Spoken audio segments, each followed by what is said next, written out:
أشهد أن لا إله إلا الله وحده لا شريك له الملك المنان نعم الوكيل ونعم المولى وأشهد أن سيدنا محمدا عبده ورسوله المبعوث رحمة وبشيرا ونذيرا وهدى اللهم صل وسلم وبارك وكرم ومجد وعظم على سيدنا محمد وعلى آله وصحبه وذريته من يومنا هذا إلى يوم القيامة. أما بعد فيا أيها الحاضرون فيا عباد الله اتقوا الله حق تقاته ولا تموتن إلا وأنتم مسلمون. فقد قال تعالى يا أيها الذين آمنوا اتقوا الله وقولوا قولا سديدا يصلح لكم أعمالكم ويغفر لكم ذنوبكم ومن يطع الله ورسوله فقد فاز فوزا عظيما. Hadirin jemaah salat Idul Adha yang semoga senantiasa dimuliakan oleh Allah Subhanahu wa taala. Amin. Terlebih dahulu marilah kita bersyukur kepada Allah Subhanahu wa taala atas segala nikmat-nikmatnya, baik nikmat zahir ataupun nikmat batin. Adapun nikmat batin, alhamdulillah, Islam, iman beserta ihsan masih kita nikmati bersama dalam hati kita masing-masing.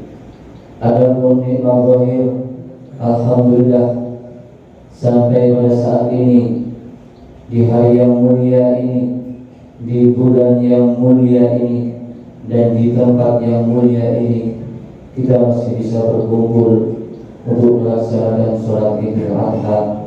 Semoga pelaksanaan rangkaian sholat Idul Adha kita mulai dipersiapkan dari rumah, mandi sunnah di Idul Adha, memakai pakaian yang terbaik, memakai wangian, kita berangkat ke masjid ini, masuk ke dalam masjid, kita berdoa dan melaksanakan sholat tahiyatul masjid, niat beriktikaf, melakukan sholat Idul Adha, mendengarkan khutbah, dan diakhiri dengan doa nanti. Semoga semuanya rangkaian sholat Idul Adha ini diterima oleh Allah Subhanahu wa taala, menjadi sebuah amalan ibadah yang diterima oleh Allah, amalan ibadah yang bisa menebus dosa-dosa kita, yang akan mengantarkan kita selamat di dunia dan juga selamat kelak di akhirat. Amin ya rabbal alamin. Hadirin jemaah sholat Idul Adha yang semoga senantiasa dimuliakan oleh Allah atas dasar nikmat-nikmat yang telah tadi kita sampaikan. Marilah kita senantiasa selalu meningkatkan ketakwaan kita kepada Allah Subhanahu wa taala dengan artian takwa yang sesungguhnya, yaitu intisalu awamirihi wajtinabu nawahihi. Kita berusaha sekuat tenaga untuk selalu melaksanakan apa-apa yang diperintahkan oleh Allah dan menjauhi apa-apa yang telah dilarang olehnya. Karena hanya dengan bertakwalah, insya Allah kehidupan kita akan dipermudah oleh Allah, rezeki kita akan dipermudah oleh Allah, dan kita akan diselamatkan, dibahagiakan di dunia sampai kelak di akhirat. Semoga kita semuanya, para hadirin jemaah sholat Idul Adha, keluarga kita, anak-anak turun kita, semuanya dijadikan oleh Allah orang-orang yang muttaqin, yang akan selamat kelak di dunia dan di akhirat. Wa'lamu anna al-jannata u'iddat lil muttaqin. Ketahuilah bahwa sesungguhnya surga hanya diperuntukkan untuk orang-orang yang bertakwa. Hadirin jemaah salat Idul Adha rahimakumullah. Alhamdulillah di pagi hari ini dengan nikmat-nikmat Allah kita dipertemukan dengan bulan yang mulia, dengan hari yang mulia, bulan Dzulhijjah.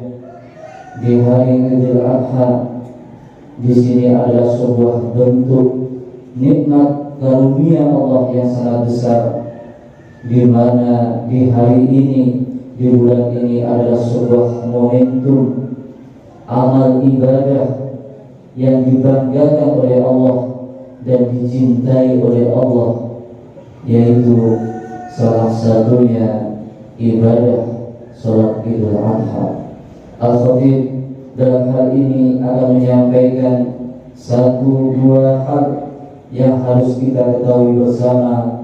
Pentingnya kita mensyukuri dan melaksanakan ibadah-ibadah di bulan Dzulhijjah ini.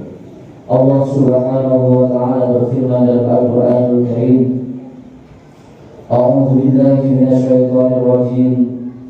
Bismillahirrahmanirrahim. Walillahi 'alan nasi hajjul baiti man istata'a 'alaihi sabila wa man kafara fa innallaha ghaniyyun 'anil 'alamin.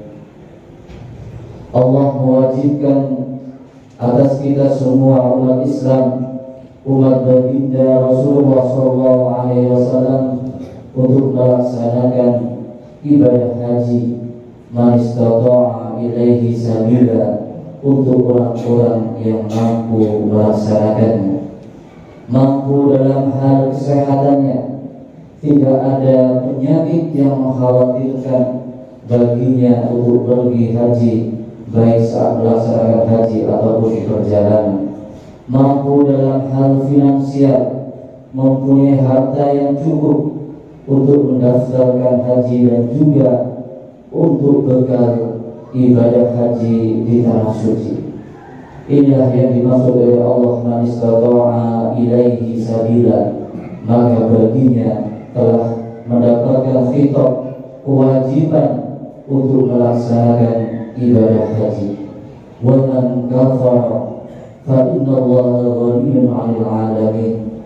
Barang siapa yang mengingkari, dia sudah mampu untuk berhaji, badannya sehat, mempunyai fasilitas, mempunyai dana, mempunyai fasilitas finansial yang cukup, tapi dia tidak mau melaksanakan ibadah haji, fa innallaha ghaniyyun 'anil 'alamin. Allah tidak membutuhkan orang-orang yang seperti ini. Rasulullah SAW menerangkan dalam sebuah hadis, barang siapa yang sudah mampu, mempunyai harta, badannya sehat, tidak melaksanakan ibadah haji, ditunggu oleh Allah Subhanahu wa taala 1, 2 tahun sampai 5 tahun. Jika ia tidak melaksanakan ibadah haji, maka kata Rasulullah, fadiyahum kana yahudiyan aw nasraniyan, maka matilah, meninggallah dia dalam keadaan Yahudi ataupun Nasrani, atau bisa dikatakan dia bisa meninggal bi ghairil iman, su'ul khatimah, na'udzubillahi min dzalik. Rasulullah SAW juga bersabda, al-umratu ilal umrati kafaratun lima bainahuma. Pelaksanaan ibadah umrah dari ibadah umrah yang lain itu menjadi kafarah dosa-dosa di antara keduanya. Wal hajjul mabrur laisa jazaohu illa jannah. Dan haji yang mabrur, haji yang dilaksanakan dengan baik, mendapatkan harta dengan baik, juga dilaksanakan dengan syarat rukun yang baik, maka itu dinamakan haji yang mabrur. Hartanya halal, didapatkan dengan cara yang halal, ditasarrufkan dengan cara yang halal, maka hajinya menjadi haji yang mabrur. Laisa jazaa'u illa jannah, tidak ada balasan baginya kecuali masuk dalam surga Allah Subhanahu wa taala. Semoga kita semua jamaah salat Idul Adha di Masjid Baitul Muslimin ini semuanya ditakdirkan oleh Allah di tahun-tahun depan bisa melaksanakan haji dengan cara haji yang mabrur. Amin ya rabbal alamin. Hadirin jemaah salat Idul Adha rahimana wa rahimakumullah. Yang kedua, amalan ibadah yang sangat dicintai oleh Allah Subhanahu wa taala, baik amal ibadah yang wajib ataupun amal ibadah yang sunnah. Rasulullah sallallahu alaihi wasallam bersabda, "Ma min ayyamin al-'amalu shalihu fihinna ahabbu ila Allah min hadhihi al-ayyamil 'ashr ay min al-Dzulhijjah aw kama." Rasulullah SAW bersabda, tidak ada hari-hari yang terbaik di mana amal-amal soleh lebih dicintai oleh Allah daripada amal-amal yang soleh yang dikerjakan 10 hari di bulan Dzulhijjah ini. Inilah sebuah kehormatan, sebuah kemuliaan bagi kita umat baginda Nabi Muhammad sallallahu alaihi wasallam. Amal-amal kita di bulan Dzulhijjah di hari 10 yang pertama ini sangat dicintai oleh Allah Subhanahu wa taala. Baik amal yang wajib, zikir, sholat sunnah, bertasbih, dan semuanya doa-doa mustajab, doa-doa di hari-hari 10 bulan Dzulhijjah ini semuanya doa-doa dikabulkan oleh Allah Subhanahu wa taala. Amin. Bahkan dalam suatu riwayat Rasulullah mengatakan, tidak ada orang man qala fi hadhihi lailah, barang siapa yang jaga di malam harinya melakukan sholat tahajud, sholat tasbih, sholat sunnah yang lain, lalu dia berdoa, dia karena ka'annahu adraka lailatul qadr, maka dia sama dengan mendapatkan malam Lailatul Qadar. Inilah sebuah kemuliaan yang diberikan kepada kita semua selaku umat Nabi Muhammad sallallahu alaihi wasallam. Juga amal yang baik yang sepatutnya yang menjadi sebuah sunnah di dalam Idul Adha di 10 hari bulan Dzulhijjah sampai 3 hari tasyrik, yaitu berkurban. Barang siapa, kata Rasulullah, man wajada lahu sa'atan wa lam yudahi fala yaqrabanna musallana. Rasulullah memperingatkan kepada umatnya, barang siapa yang mempunyai keluasan rezeki di bulan Dzulhijjah di hari raya Idul Adha, tapi dia tidak mau berkorban, maka kata Rasulullah, jangan mendekat kepada musollaku, yaitu Masjidil Haram dan juga Masjid Nabawi.